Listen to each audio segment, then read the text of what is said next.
अस्सलामुअलैकुम। Welcome to my channel Urdu centres voice. तमाम video updates के लिए उर्दू सेंटर्स वॉइस को सब्सक्राइब करके बेल नोटिफिकेशन को ऑन कर दें। तो आइए सुनते हैं आज की वीडियो में एक नाकाबिले यकीन पुरस्रार कहानी। ये मंजर था भारत के सूबे महाराष्ट्र के एक शहर में एक मोहल्ले का। अरे बेटा, ये कमरा किराए पर मत लेना, ये आसेब ज़दा है। ये अल्फाज मोहल्ले का हर फर्द राजन को कई मर्तबा और मुख्तलिफ अंदाज में कह चुका था, और जो उसे बराए रास्त न कह पाया उसने इशारों कनाइयों में ये बात उसके कान में डाल दी। होश के नाखून लो, मौत को मत आवाज़ दो, कहीं और ठिकाना कर लो, मगर इस वीरान और सुनसान कमरे में मत रहो। राजन ने किसी की भी ना सुनी और हर एक को यही जवाब दिया, मैं तो खुद बड़ा आसेब हूँ, यहाँ का आसेब मेरा क्या बिगाड़ेगा। ये कहकर वो उन लोगों की बातें अनसुनी कर देता और साथ ही उन लोगों की नादानी पर मुस्कुराता और कहता, आसेब और बदरू भला ये क्यों मुझे तंग करेंगे, मैं तो पहले ही ज़माने का सताया हुआ एक मजलूम शख्स हूँ। राजन का शुमार ज़हीन तालिब इल्मों में होता था। स्कूल और कॉलेज की किताबें पढ़ने के अलावा उसे रसाइल और मैगज़ीन पढ़ने का बहुत शौक़ था। पुष्पा कुमारी उसकी पसंदीदा लिखारी थी। वो उसके अफसाने और कहानियाँ शौक़ से कई बार पढ़ता। उसने रसाइल के एडिटर्स की मार्फत उसे कई खतूत लिखे, मगर पुष्पा कुमारी ने उसके किसी भी खत का कोई जवाब न दिया। पुष्पा के अफसाने और कहानियाँ रिसालों की जान होते थे। उसका शुमार बड़ी राइटर्स में होने लगा था। राजन उससे मिला नहीं था, उसे देखा नहीं था, मगर फिर भी वो उसका परिस्तार था। बल्कि सच बात तो ये है कि वो उससे अब इश्क करने लगा था। एक रोज़ राजन एक माहनामा मैगज़ीन के दफ्तर जा पहुंचा और एडिटर को बताया कि वो पुष्पा का परिस्तार है और वो उससे मिलना चाहता है, इसलिए उसे पुष्पा का एड्रेस दिया जाए। मगर एडिटर्स ने उसे एड्रेस ना दिया और इस सिलसिले में मुकम्मल माजरत कर ली। अब हुआ ये था कि राजन जब वापस लौटा तो उसके मन में भी राइटर बनने की ख्वाहिश ने जन्म ले लिया। राजन ने चंद अफसाने और कहानियाँ लिखीं और मुख्तलिफ रसाइल को रवाना कर दी, मगर किसी ने भी उसको लिफ्ट तक न कराई, तो हर तरफ से वो मायूस हो गया। तमाम तर फिर तवज्जो उसने अपनी पढ़ाई पर मरकूज़ कर दी। उसने शहर आकर एक कमरा किराए पर लिया, लेकिन यहाँ भी उसे चैन न मिल रहा था। वो मोहल्ले के लोगों की नज़रों का मरकज़ बन गया। कुछ लोगों ने बहुत ही संजीदगी से उसे कमरा छोड़ने का मशवरा दिया, मगर चूँकि वो जवान था और तोहमात पर यकीन नहीं रखता था, इसलिए उसने यहाँ के आसेब की परवाह न की। वो कभी कभी सोचने लगता कि यहाँ के लोग सठिया क्यों गए हैं। उसने अब एक फर्म में मुलाजमत कर ली और साथ ही साथ बीए की तैयारी भी कर रहा था। राजन शाम को 7-8 बजे कमरे में आता। उसका कमरा क्या था, एक अच्छी खासी कुशादा कोठड़ी सी थी, जिसमें 2 ऊंचे रोशनदान लगे हुए थे, जिनकी वजह से रोशनी अंदर झांकती रहती थी, और सामने की गली की तरफ खुलने वाली एक खिड़की थी। न जाने उसे खिड़की से क्या चिढ़ थी कि वो उसे हर वक्त बंद ही रखता था। पढ़ने की मेज़ उसने उस खिड़की के सामने लगाई थी, मगर वो खिड़की को पढ़ते वक्त भी बंद ही रखता था। राजन को अब उस कमरे में आए 1 माह गुजर गया, मगर कोई नाखुशगवार वाक़या पेश न आया। इस अरसे में राजेश, जो उसी मोहल्ले में एक हंसमुख नौजवान था, राजन का दोस्त बन गया।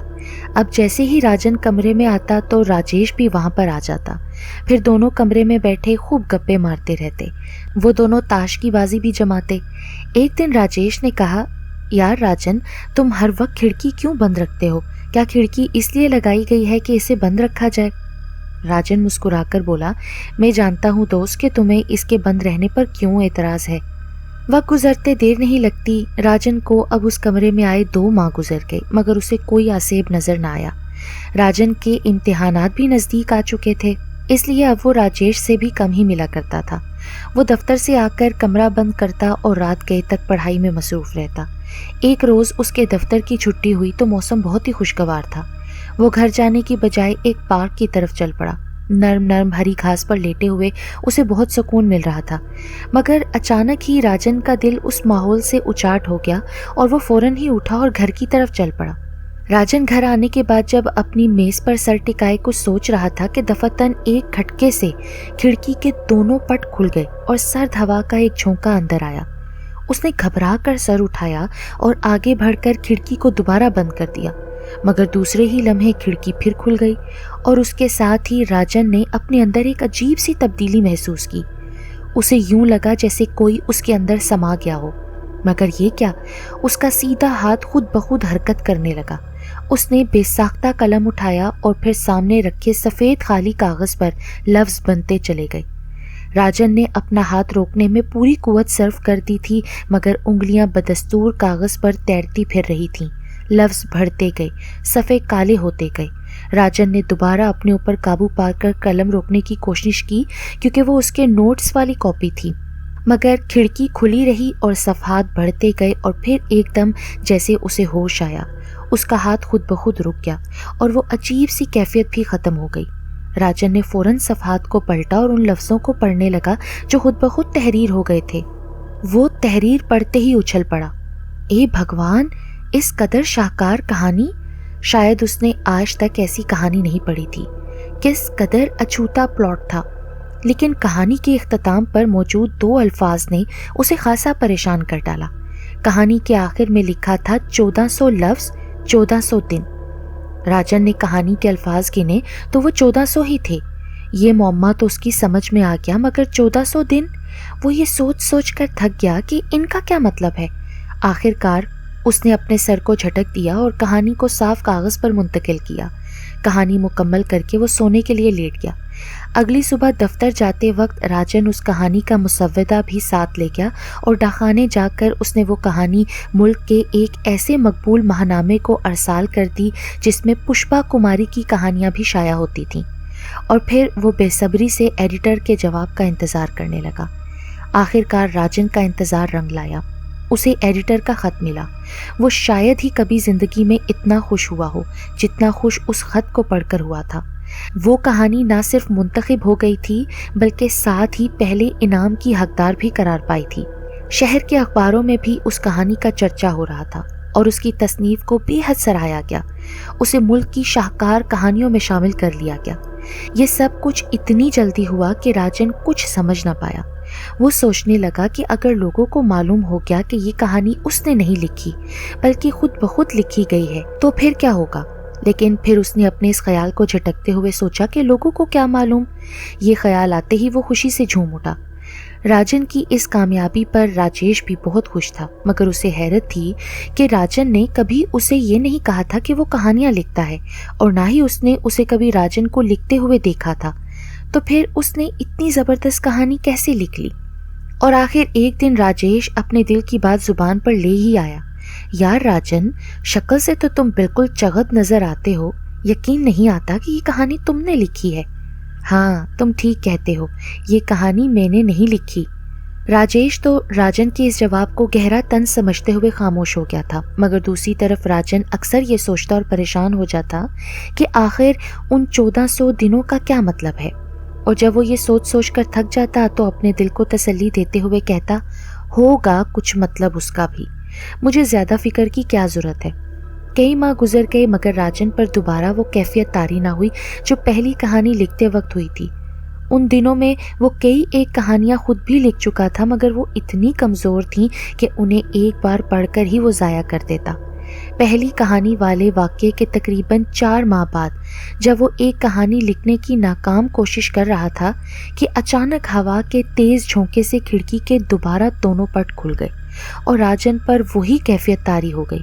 उसकी उंगलियां खुद ब खुद हरकत करने लगीं, लफ्ज़ बनते चले गए, सफ़े काले होते चले गए और वो उनमें खो गया। जब राजन को होश आया तो उसने देखा कि उसकी उंगलियां रुक चुकी हैं, और फिर जब राजन ने वो कहानी पढ़ी तो वो खुशी से नाच उठा। ये कहानी पहली कहानी से भी ज़्यादा मौसर और अछूती थी, मगर आखिरी अल्फाज पढ़कर वो फिर परेशान हो गया। 825 लफ्ज़ 825 दिन। उसने कहानी के अल्फाज गिने तो वो वाकई 825 थे, मगर ये 825 दिन, इनका क्या मतलब है। बहरहाल उसने इस ख्याल को जहन से झटक दिया। दूसरी कहानी का छपना था कि हर जगह अखबारों, रिसालों और टीवी तक उसकी तारीफ में ज़मीन व आसमान के कलाबे मिला दिए। पुराने पुराने तजर्बाकार अदीब और मुसन्निफ चौंके, उन्हें अपनी कश्ती डूबती हुई नजर आने लगी। ना कदरों के मुंह खुले के खुले रह गए। उस पर तारीफ के साथ साथ तनकीद भी की जाने लगी।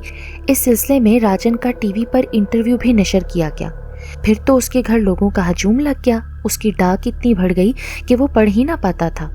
راجیش بھی اپنے اکلوتے دوست کے لیے خوشی سے پھولے نہ سما رہا تھا۔ اب راجن کا شمار ملک کے مشہور ادیبوں میں ہونے لگا، ساتھ ساتھ اس کے پاس دولت بھی آتی گئی۔ کئی ماہناموں کے ایڈیٹرز نے اسے اپنے پرچے میں اچھے معاوضے کے عوض کہانی لکھنے کی دعوت دی۔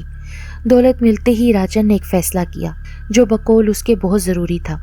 چند روز بعد راجن شہر کی سب سے ماڈرن بستی میں ایک شاندار کوٹھی میں بیٹھا اپنی کہانی کو بار بار پڑھ رہا تھا۔ راجیش کو اس بات کا بہت افسوس تھا کہ راجن اب اس سے دور چلا گیا ہے، مگر اس کے ذہن میں راجن کے الفاظ اب بھی گونجتے رہے تھے، راجیش تم آج بھی میرے دوست ہو، کل بھی میرے دوست رہو گے۔ راجن کا ایڈریس اس کے ماہناموں میں نہ چھپتا تھا، اس لیے اس کے نام کی تمام ڈاک رسالوں کے ایڈریس پر آتی تھی جو ایڈیٹرز اکٹھی کر کے اسے بھیج دیتا تھا۔ ان خطوط میں زیادہ تر خطوط لڑکیوں کے ہوتے تھے، لیکن کبھی اس نے کسی لڑکی کے خط کا جواب نہیں دیا تھا کیونکہ اس کے من میں تو صرف پشپا کماری ہی بسی ہوئی تھی۔ لیکن عجیب اتفاق یہ تھا کہ آج تک پشپا کماری کا نہ تو کوئی انٹرویو کہیں چھپا تھا اور نہ ہی اس کی تصویر شائع ہوئی تھی۔ راجن نے ان ماہناموں کے ایڈیٹر سے پوچھا کہ وہ جو خط پشپا کو لکھا کرتا تھا ان کے ساتھ انہوں نے کیا سلوک کیا، کیونکہ پشپا نے آج تک اس کے کسی بھی خط کا جواب نہیں دیا۔ ایڈیٹرز نے اسے بتایا کہ پشپا کا ایڈریس پوسٹ باکس کا ہے اور وہ اس کے نام کی تمام ڈاک اس کے پوسٹ باکس والے ایڈریس پر بھیج دیتے ہیں، اور اس کے خطوط بھی انہوں نے پشپا کو بھیج دیے تھے۔ اگر اس نے جواب نہیں دیا تو اس کی مرضی۔ اس کے ساتھ ہی انہوں نے راجن کو پشپا کا ایڈریس بھی دے دیا تھا، مگر راجن نے قسم کھا لی تھی کہ اب وہ پشپا کو کبھی خط نہیں لکھے گا، اور وہ اپنے اس عہد پر قائم بھی رہا۔ پھر ایک روز معمول کی ڈاک میں راجن پشپا کا خط دیکھ کر چونک گیا۔ پشپا نے اس کی تازہ کہانی کی تعریف کی اور ساتھ ہی مبارکباد بھی لکھی تھی۔ راجن نے پشپا کے خط کو کئی بار پڑھا، اسے چوما، آنکھوں سے لگایا، مگر جان بوجھ کر جواب نہ دیا۔ 2 ہفتوں بعد پھر پشپا کا خط آ گیا۔ اس نے راجن سے خط کا جواب نہ دینے کا گلہ کیا، مگر راجن نے اس خط کا بھی جواب نہ دیا۔ یوں پشپا نے اسے کئی خطوط لکھے مگر راجن نے جواب نہ دیا۔ وہ خود جس طرح تڑپا تھا وہ اسے بھی اسی طرح ہی تڑپانا چاہتا تھا۔ راجن نے مکان کیا بدلا تھا، اس کی تو تقدیر ہی بدل گئی تھی۔ اب نیا مکان لیے بھی 4 ماہ گزر گئے تھے مگر اس پر وہ کیفیت طاری نہ ہوئی تھی اور نہ ہی وہ کوئی شاہکار کہانی لکھ سکا تھا، حالانکہ اس نے ان 4 ماہ میں بہت ہی محنت سے 2 کہانیاں لکھی تھیں جو شائع بھی ہوئیں مگر وہ قارئین کو متاثر نہ کر سکیں۔ اس نے مزید کہانیاں لکھنے کی کوشش کی مگر انہیں پڑھتے ہی ضائع کر دیا، کیونکہ کوئی بھی شخص انہیں پڑھ کر یہ نہیں کہہ سکتا تھا کہ یہ وہی مصنف ہے جس نے اس سے پہلے شاہکار کہانیاں لکھی تھیں۔ اب 6 ماہ گزر گئے، لوگ راجن کو تقریباً بھولنے لگے کیونکہ اس عرصے میں اس نے کوئی اچھی کہانی نہیں لکھی تھی۔ آخر کار راجن کی سمجھ میں اصل بات آ گئی۔ اس نے اپنے بنگلے کو تالا لگایا اور پھر سے وہی آسیب زدہ کمرہ کرائے پر لے لیا۔ محلے والے اسے دیکھ کر پریشان ہوئے کہ یہ آدمی ہے یا خود آسیب ہے کہ اچھا بھلا بنگلہ چھوڑ کر پھر سے اس آسیب زدہ کال کوٹھڑی میں آ گیا ہے۔ اس کے واپس آنے کی سب سے زیادہ خوشی راجیش کو ہوئی۔ اگلے روز راجن اسی کھڑکی کے سامنے بیٹھا کوئی پلاٹ سوچ ہی رہا تھا کہ وہی ہوا۔ کھڑکی جھٹکے سے کھلی، حالانکہ کنڈی لگی ہوئی تھی۔ ایک عجیب سی کیفیت اس پر چھا گئی، انگلیاں تیزی سے حرکت کرنے لگیں اور لفظ بنتے چلے گئے۔ وہ ایک طویل کہانی تھی، جبھی تو اتنی دیر تک اس کی انگلیاں ہلتی رہیں مگر اس کو تھکاوٹ کا بالکل احساس نہ ہوا۔ وہ اس وقت چونکا جب 2 الفاظ غیر معمولی طور پر بڑے بڑے لکھے گئے اور اس کی انگلیاں بھی اس کے بعد ٹھہر گئیں۔ 2000 الفاظ، 2000 دن۔ اس نے فوراً الفاظ کو گنا اور حیران رہ گیا۔ کہانی پورے 2000 الفاظ پر مشتمل تھی۔ اس نے کہانی کو اچھے کاغذوں پر منتقل کیا اور جب پلاٹ پڑھا تو اس کی چیخ نکل گئی۔ ایسی شاہکار کہانی شاید ہی دنیا میں کوئی اور ہو۔ راجن کی کہانی ایک بار پھر شائع ہوئی تو پھر پورے ملک میں اس کی دھوم مچ گئی۔ اخباری نمائندے، ٹی وی کے فوٹوگرافرز اور نہ جانے کہاں کہاں کے لوگوں نے اس کے گھر پر ہلہ بول دیا۔ جب اس کی کہانی کو ایک اعلیٰ ادبی ایوارڈ دیا گیا تو ایوارڈ کی تقریب ایک 5 اسٹار ہوٹل میں منعقد کی گئی۔ اس تقریب میں پہلی بار پشپا کماری آئی۔ اس کو کوئی ایوارڈ تو نہ ملنا تھا لیکن وہ صرف راجن کے لیے آئی تھی۔ پشپا بلا کی حسین اور لاکھوں میں ایک تھی۔ اس کا یہ حسین روپ راجن کے دل پر بھی قیامت ڈھا گیا۔ راجن کی نظروں کی پیاس کا احساس اسے بھی ہو گیا اور وہ دونوں مقناطیس کی طرح ایک دوسرے کی طرف کھینچے چلے آئے۔ अब राजन और पुष्पा कुमारी दोनों की जिंदगी में मोहब्बत के रंग बिरंगे फूल खिल उठे। दोनों एक दूसरे को तवील मोहब्बतनामे लिखते और कहानियों पर भी बहस करते। यूं ही वक्त गुजरता रहा। फिर यही होता कि राजन खिड़की के सामने बैठ जाता, खिड़की खुलती, एक अजीब सी कैफियत वो महसूस करता और उसकी उंगलियां हरकत करनी शुरू कर देती। लेकिन एक बात जिससे वो बहुत परेशान रहता था, वो बात थी हर कहानी के आखिर में ये ज़रूर लिखा होता था, इतने अल्फाज और इतने दिन। वो दिनों की तादाद की वजह से सख्त परेशान था। जूं जूं दिन गुजरते जा रहे थे, राजन की शोहरत आसमान से बातें करने लगी थी। तकरीब के बाद पुष्पा और राजन एक दूसरे को मोहब्बतनामे और खतूत तो लिखते थे, मगर उसके बाद कभी फिर उसने पुष्पा को नहीं देखा था। उसने कई बार इसरार भी किया मिलने के लिए, लेकिन पुष्पा हर बार इनकार कर देती थी। आखिरकार एक दिन जब राजन पर दिनों की तादाद का भेद खुला तो वो कांप के रह गया। नहीं, ये कभी नहीं हो सकता, वो चिल्लाया। उसकी अगली कहानी के आखिर में छोटा सा नोट दर्ज था। लिखा था, मिस्टर राजन, तुम ये जानना चाहते हो कि ये दिनों का क्या चक्कर है, तो तुम्हें बता दूं कि इनका मतलब है तुम्हारी जिंदगी के इतने दिन कम हो गए हैं। तुम जितने लफ्ज़ों की कहानी लिखी हुई पाते हो, उतने ही दिन तुम्हारी ज़िंदगी से खारिज हो जाते हैं। अब तक तुम्हारी ज़िंदगी के 12,400 दिन कम हो चुके हैं, मगर ये शाकार कहानियाँ उसके मुकाबले में बहुत ही सस्ती हैं। ये राज पता चलने के बाद राजन ना रहा। हर वक्त खलाओं में कुछ देखने की कोशिश करता, मगर किसी नतीजे पर ना पहुँचता। राजेश ने भी उसकी बदलती हुई कैफियत को भांप लिया और उससे पूछा, राजन, तुम्हें क्या हो गया है? मैं देख रहा हूँ तुम काफ़ी दिनों से खोए खोए रहने लगे हो। आखिर बात क्या है? नहीं, ऐसी कोई बात नहीं, मैं एक ख़ास कहानी का प्लॉट सोच रहा हूँ। अब राजन ने खिड़की के सामने बैठना भी कम कर दिया था। उसे वो नोट अंदर ही अंदर खाए जा रहा था। एक दिन वो यूं ही कलम हाथ में लिए खिड़की के सामने बैठा कुछ सोच रहा था कि झटके से खिड़की खुली और उस पर वही कैफियत तारी होगी। नहीं, मैं नहीं लिखूंगा। मगर उस कैफियत की वजह से वो अपनी बात को अमली जामा न पहना सका। वो चिल्लाता रहा, उसकी उंगलियां बराबर सफ़े भरती रहीं। राजेश ने उसके चीखने की आवाज़ सुनी तो भागकर उसके कमरे में जा पहुंचा। क्या बात है? अभी तुम्हारे चीखने की आवाज़ आई थी। तुम बताओ, तुम्हें क्या हुआ है? नहीं, ये तुम्हारा वहम होगा, मैं तो यहाँ बैठा कहानी लिख रहा था, राजन ने खुद को संभालते हुए कहा। ये मेरा वहम नहीं है, बोलो क्या बात है? क्या अपने दोस्त से भी तुम छुपाओगे? और ये खिड़की क्यों खुली हुई है? तुम तो हमेशा इसे बंद रखते थे। राजन से अब ज़ब्त ना हो सका। वो राजेश से लिपटा और सिसकियां लेने लगा। राजन ने उसे सारा वाकया सिसकियों के दरमियान सुनाया कि इन शाहकार कहानियों का वो कितना बड़ा मुआवजा अदा करने वाला है। ये बात राजेश के लिए भी बड़ी अजीब थी, मगर उसने राजन को तसल्ली दी और कहा, तुम फौरन ये कमरा छोड़ दो और वापस अपनी कोठी पे चले जाओ, फिर सब ठीक हो जाएगा। उसने राजेश से कहा कि ठीक है, सुबह आ जाना, हम दोनों मिलकर सामान वगैरह समेट लेंगे और तब तक मैं खिड़की के सामने नहीं बैठूंगा और आइंदा तुम मेरे साथ मेरे बंगले पर रहोगे। तुम आज से मेरे दोस्त ही नहीं, मेरे भाई भी हो। राजेश सुबह आने का कहकर चला गया। रात बहुत ही उदास थी, चांद की रोशनी भी सोगवार मालूम हो रही थी। राजन सोच सोच कर परेशान हो रहा था कि आखिर तंग आकर उसने इस बात को दिमाग से झटक दिया और कोठी के मुतल्लिक सोचने लगा, वहां जाने का प्लान बनाने लगा। रात गुजरती जा रही थी। राजन जाग रहा था और सुबह होने का इंतज़ार कर रहा था कि एकदम उसके दिल में ख्याल पैदा हुआ कि क्यों ना इस वक्त खुद कोई ऐसी शाहकार कहानी लिखूं जिसे तमाम लोग पसंद करें, और अगर मैं अपनी ज़िंदगी की दास्तान ही कलम बंद कर दूं तो कैसा रहेगा। यानी यही दास्तान, खिड़की का खुलना, एक अजीब सी कैफियत का तारी होना, उंगलियों का खुद ब खुद हरकत करना और फिर इतने अल्फाज, इतने दिन। उसकी आंखें मुसरत से चमक उठीं। यकीनन मेरी यह आप बीती एक तहरीर शाहकार कहानी होगी। और फिर दूसरे ही लम्हे वो अंजाम से बेखबर खिड़की के सामने बैठ चुका था। अभी उसने एक लफ्ज़ ही लिखा था कि फ़ौरन खिड़की खुली और इस पर वही कैफियत तारी हो गई। मगर चूंकि वो अपनी ही धुन में कहानी शुरू कर रहा था, इसलिए उसे इस बात का बिल्कुल एहसास न हुआ। एक तो उसकी उंगलियों की तेज़ी और दूसरे इस कैफियत की वजह से उसकी उंगलियों ने मिनटों में कई सफ़े भर दिए। वो लिखता रहा, मगर जब कहानी का ख़ास मोड़ आया तो वो ये देखकर हैरत ज़दा रह गया कि वो अपनी उंगलियां चलाने की कोशिश कर रहा है, मगर वो ठहर चुकी हैं। और दूसरे ही लम्हे वो सारी बात समझ गया। उसके सामने के सफ़े पर तहरीर था, अफसोस राजन, तुम्हारी ज़िंदगी के दिन ख़त्म हो चुके हैं। शायद तुम्हें मालूम नहीं, जैसे ही तुमने कहानी शुरू की मैं तुम्हें समझा चुकी थी। तुम अब तक 1,60,050 अल्फाज लिख चुके हो, यानी इन शाहकार कहानियों के मुआवजे के तौर पर तुम्हारी ज़िंदगी के 33 साल ख़त्म हो चुके हैं। मुझे अफसोस है और रहेगा। पुष्पा कुमारी।